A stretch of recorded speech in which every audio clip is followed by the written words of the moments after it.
नमस्कार दोस्तों, स्वागत है आपका मेरे चैनल पे। दोस्तों आज हम बात करेंगे चाइना के एक ट्रेनर फाइटर एयरक्राफ्ट के बारे में, जिसका एक पोटेंशियल कस्टमर भी सामने आ चुका है और ये इसकी पहली सेल होगी। चाइना को इसका पहला ऑर्डर मिलेगा और ये तब भी इंपॉर्टेंट है दोस्तों जबकि हमारा ट्रेनर एयरक्राफ्ट अभी भी स्पिन टेस्ट से जूझ रहा है और उसके अंदर बहुत सी प्रॉब्लम आ रही है। तो ऐसे में चाइना का क्या स्टेटस है ये जानना जरूरी है। चलिए दोस्तों शुरू करते हैं। तो दोस्तों ग्लोबल एविएशन इंडस्ट्री के अंदर बहुत सी संभावनाएं दौड़ रही हैं कि कंबोडिया पहला कस्टमर होगा चाइना के लोकली बनाए गए FTC 2000G multi role aircraft के लिए। चाइना के वीकली न्यूज़पेपर ग्लोबल टाइम्स ने यह पब्लिश किया कि गुइजोउ एयरक्राफ्ट इंडस्ट्री कॉरपोरेशन यानी कि GAIC को अपना पहला कस्टमर मिल गया है एयरक्राफ्ट के लिए, जो कि एक साउथ ईस्ट एशियन कंट्री होगा। दोस्तों इस रिपोर्ट में किसी भी तरह के कॉस्ट और नंबर ऑफ फाइटर एयरक्राफ्ट के कितने सप्लाई होंगे कुछ भी नहीं बताया गया है, लेकिन यह जरूर कहा गया है कि यह डील इसी साल जनवरी के अंदर हुई थी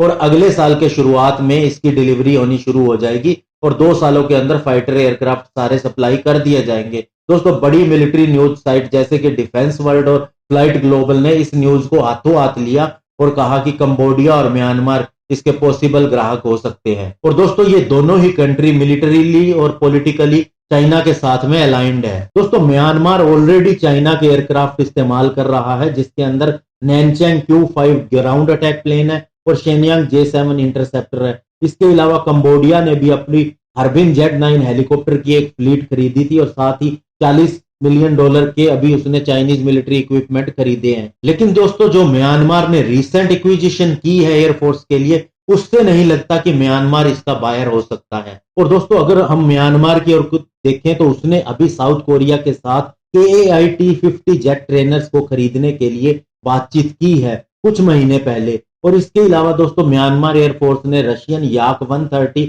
एडवांस जेट ट्रेनर भी खरीदे थे और उसके पास चाइनीज होंगडू JL8K8 ट्रेनर भी इन्वेंट्री में है। तो ये दोस्तों FTC 2000G के जैसे ही हैं, इसलिए लगता नहीं कि म्यांमार इस एयरक्राफ्ट को खरीदेगा।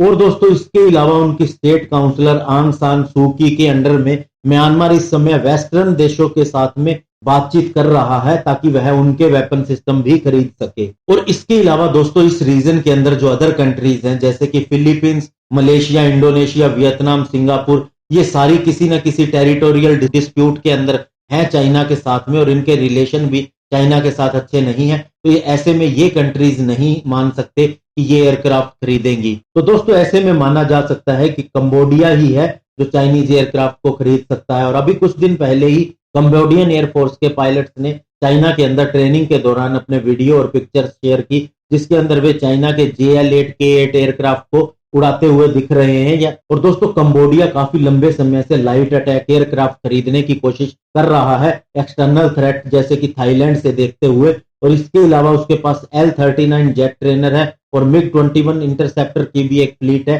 जो कि काफी पुराने हो चुके हैं और काफी लंबे समय तक अब नहीं काम कर पाएंगे और उन्हें दोस्तों पोचनटोंग एयरबेस पे खड़े हुए भी देखा जा सकता है। और दोस्तों डिफेंस एक्सपर्ट का कहना है कि कंबोडिया के लिए ये एयरक्राफ्ट खरीदना सूटेबल भी है।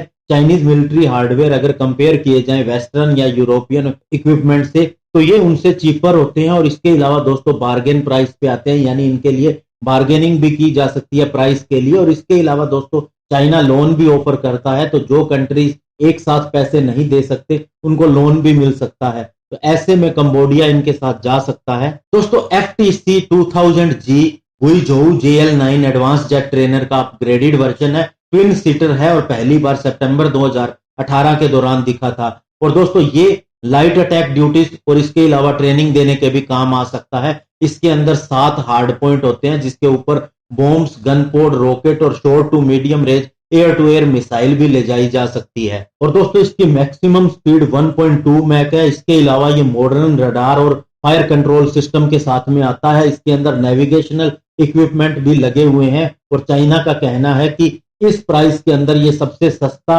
और चीपेस्ट एयरक्राफ्ट है किसी भी ट्रेनर जेट की श्रेणी के अंदर। धन्यवाद, जय हिंद।